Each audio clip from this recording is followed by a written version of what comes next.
새 예루살렘에서라는 제목으로 하나님 말씀 선포하도록 하겠습니다.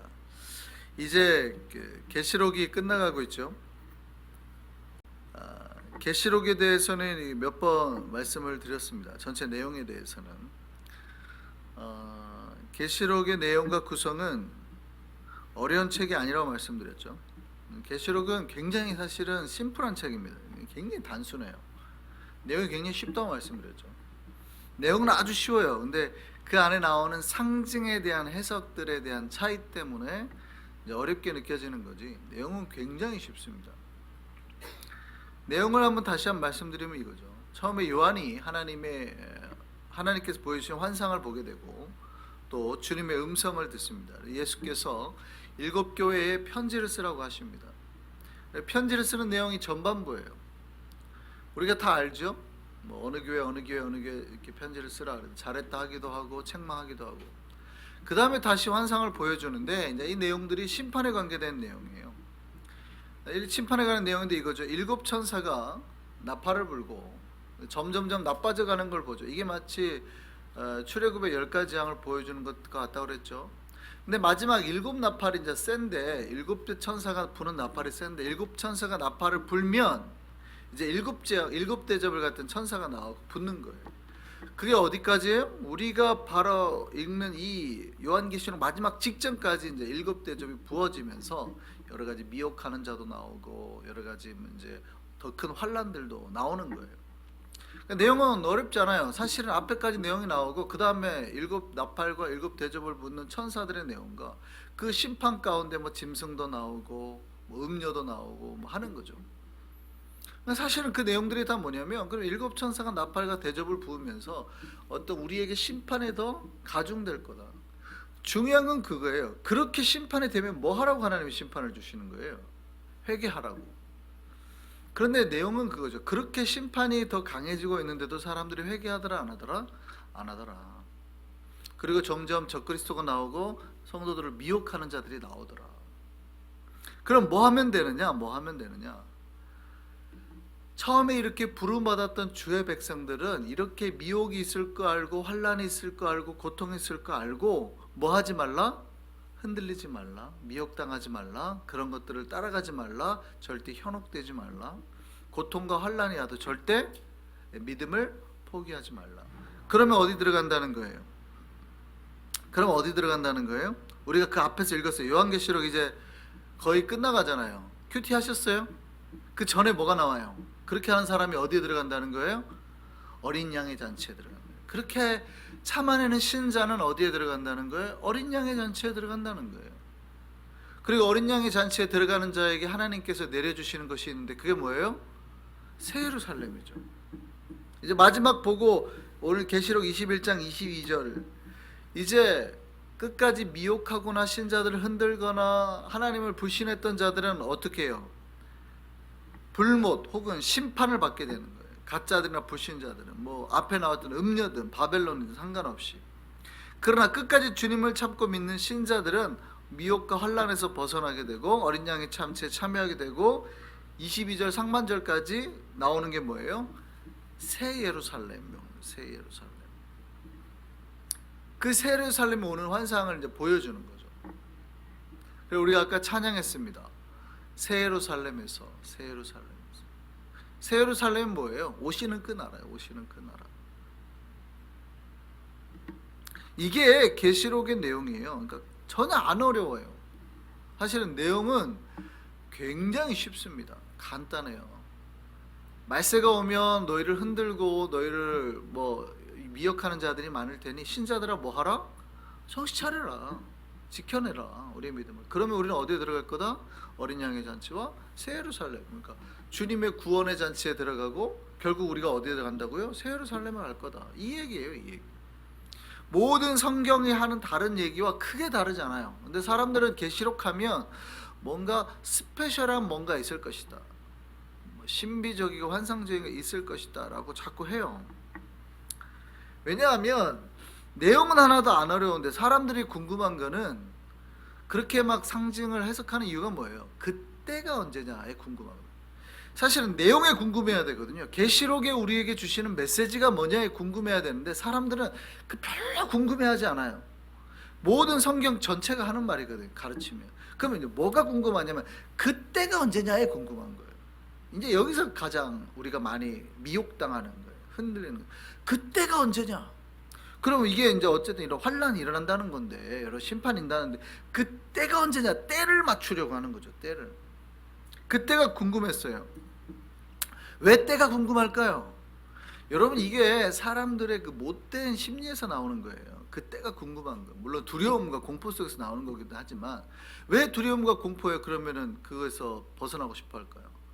그때가 언제면, 그때가 예수님 승천하고 직전이면 뭐예요? 우리에게 그 환란이 없을 거 아니에요. 그러니까 내가 환란을 당하지 않을 거 아니에요. 근데 그때가 만약에 지금부터 1000년 뒤라고 만약에 계산이 나와요. 그럼 뭐예요? 걱정할 필요가 없는 거예요. 내가 아유, 내 때는 안 일어나네.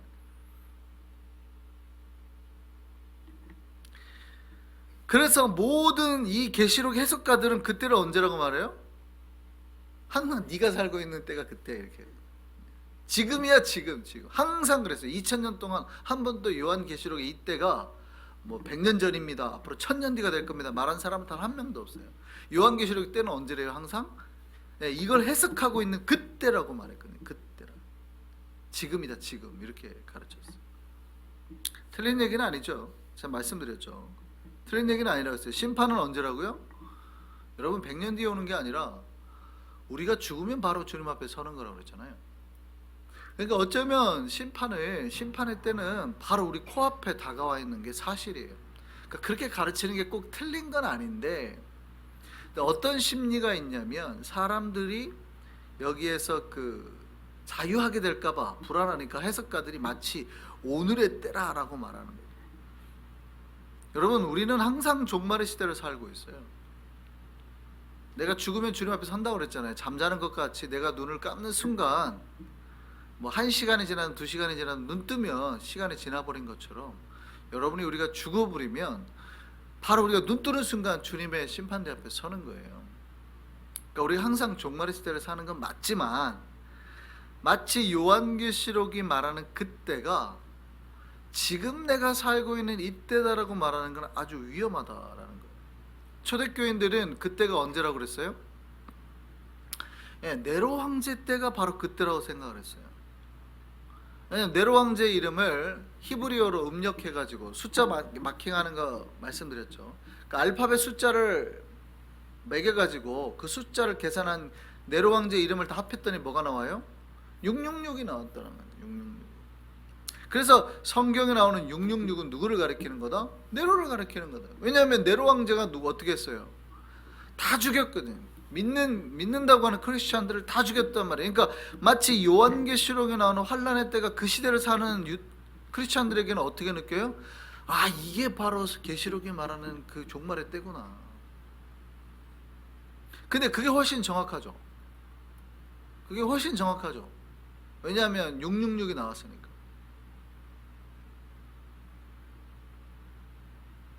뿐만이 아니죠. 모든 세기말이 되면은요, 사람들은 계시록이 말하는 종말의 때라고 그랬습니다. 제가 알기로는 오늘이 그 어떤 종말가가 말하는 마지막 날이죠. 오늘인가요? 내일인가요? 뭐 그래요. 이 지구 멸망의 날이라고 예언한 날입니다. 근데 우리는 이렇게 또 예배를 드리고 있죠. 현대인들은 언제가 그때로 말해요? 지금 이 시대가 바로 종말의 때로 가리킵니다. 그렇게 주장하는 이유가 뭐예요? 오른손이나 이마에 표로 물건을 사고 팔게 할 거다라고. 그게 뭐냐? 바코드다, 이렇게 주장하는 사람들이 있죠.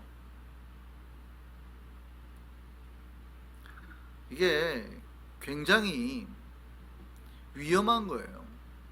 어떤 옛날에 제가 읽었던 책 중에는 황충이, 이게 헬리콥터를 의미하는 거다. 성경에 나오는 황충이 막 그렇게 말하고 꼬리에서 쏘는 것이 뭐 있고 이런 뭐 책들을 써요. 아, 이게 헬리콥터에서 기관포를 쏘는 거다. 그러니까 자기 시대에 맞춰서 해석하는 거예요. 네로 황제가 마치 666인 것 같이, 마치 이런 것들이 현대를 상징하는 것 같이. 만약에 1000년 뒤에 나오는 보이지 않는 진짜 황충처럼 생긴 비행기면 어떡하려고?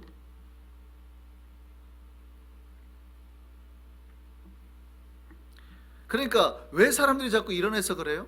요한계시록이 주는 메시지는 관심이 없어요. 내가 하나님 앞에 거룩하게 살면 끝나잖아요. 내가 하나님 앞에 믿음 있게 살면 끝나잖아요. 그때가 중요한 게 아니거든요. 근데 그게 싫은 거예요. 내가 하나님 앞에 거룩하게 살고 바르게 사는 거에는 별로 관심이 없어. 근데 내가 이때는 피하고 싶어.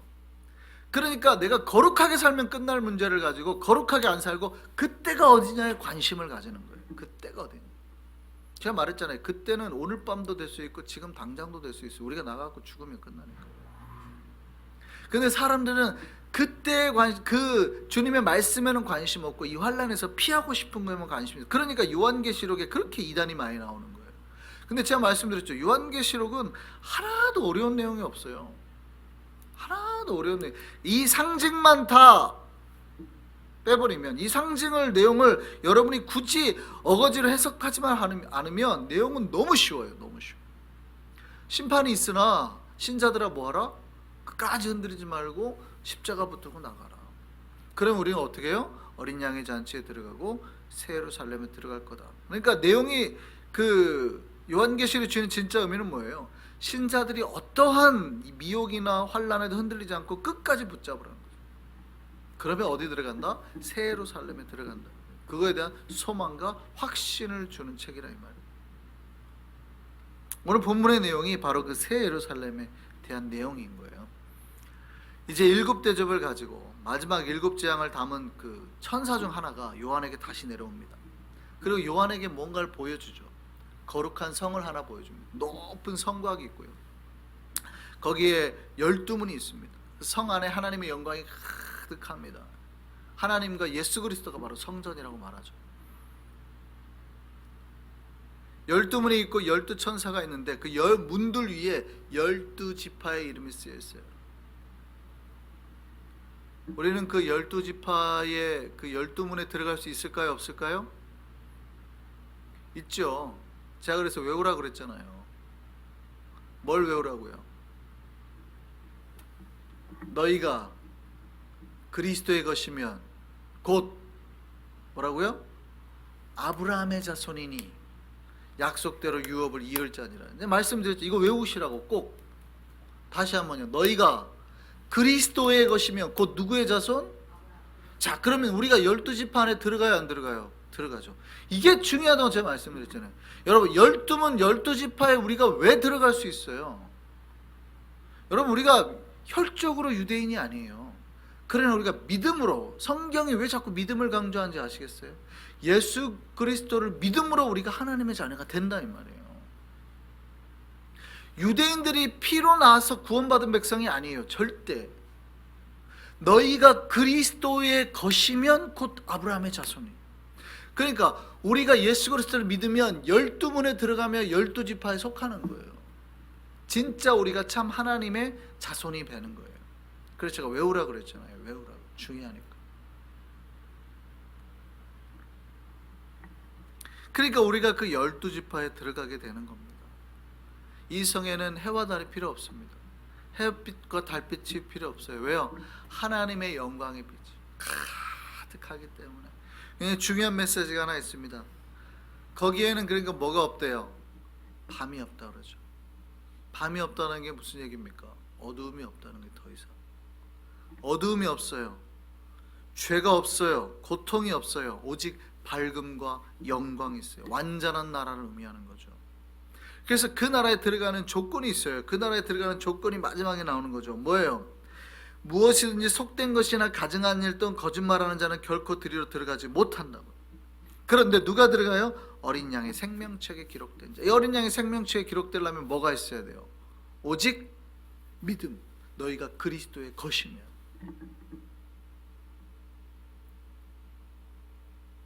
그러면 우리가 그 아브라함의 자손이 되고 거기로 들어갈 수 있게 된다. 그러니까 너희가 이미 그리스도의 것이라면 어떠한 환란이 오고 어떠한 고통이 와도 절대 물러서지 마라. 어떤 미혹에도 흔들리지 마라. 너희는 어디에 들어갈 거다? 그 영광의 나라에 들어갈 거다. 아멘입니까? 그 믿음을 가지라는 거예요. 그러니까 요한계시록을 잘 보면 우리가 끝까지 이 믿음 놓지 말라고 주신 메시지예요. 이게 막 뭐냐, 현대냐 옛날이냐 해가지고 막 여러분 헷갈리라고 주신 메시지가 아니에요. 요한계시록의 내용은 너무 심플해요. 너무 간단해. 그냥 아주 간단해. 아주 너무 쉬워요. 그래서 요한계시록의 마지막이 우리가 그 나라에 들어갈 거라는 약속의 메시지로 마무리가 되는 거예요. 어떻게 하라는 거예요? 그래서 혹시 너에게 미혹이 있거나 환난이 오거나 고통이 와도 절대 믿음 버리지 말고 미혹에 흔들리지 말고 견뎌내라. 우리 모두가 새 예루살렘에 들어가게 될 거다. 이게 계시록이 마무리가 되죠. 이제 계시록 21장이 지나면 22장이 나오죠. 22장이 바로 이 요한계시록의 마지막 장, 성경 전체 마지막 장입니다. 이 계시록이 어떻게 마무리가 될까요? 이 새 예루살렘의 약속을 보이신 주님을 소망하면서 마무리가 됩니다. 새 예루살렘 보여주시잖아요. 그러니까 어떻게 해요? 이 환상 가운데 그렇습니까? 주님 오시면 주님께서 이 새 예루살렘 우리에게 인도하고 오시는 겁니까? 그러면 어떻게 해야 돼요? 이제 신자들이 그럼 주님 오시옵소서. 아멘. 그렇습니까? 그러면 주님 오시옵소서. 이걸 뭐라고 그래요? 마라나타. 그게 바로 마라나타네요. 아멘. 주 예수의 오시옵소서. 이게 마라나타예요. 그렇습니까? 주님께서 우리에게 새 예루살렘을 가지고 오시는 겁니까? 그러면 주님 아멘 오시옵소서. 마라나타. 아멘. 주 예수의 오시옵소서. 마라나타 하면서 요한계시록이 마무리가 되는 거예요. 물론 마지막에 이제 모든 은혜가 주 예수의 은혜가 모든 자들이 있을지어다 하고 끝나지만 그건 이제 인사말이고 마라나타 하면서 사실은 요한계시록이 끝나는 거예요. 그렇습니까? 주님 보여주신 이 새 예루살렘 이제 주님께서 가지고 오시는 겁니까? 그러면 주님 오시옵소서. 이 소망을 품고 살아라는 거예요. 요한계시록이 주신 메시지와 의미를 아시겠습니까? 요한계시록의 약속을 누구에게 준 겁니까? 그리스도의 것 아브라함 자손에게 준 거예요. 우리가 예수 그리스도를 믿음으로 예수 그리스도에 속한 자가 되고 아브라함의 자손이 됐음을 믿으시기를 소망합니다. 그렇다면 우리에게도 새 예루살렘의 약속이 그대로 이루어지는 거예요. 현실의 그 어떤 고난에도 절망하지 않고 아멘 주 예수 오시옵소서의 기도로 새 예루살렘의 승리로 소망할 수 있는 인려전도회 또 우리 한송이 백성들 되기를 소망합니다.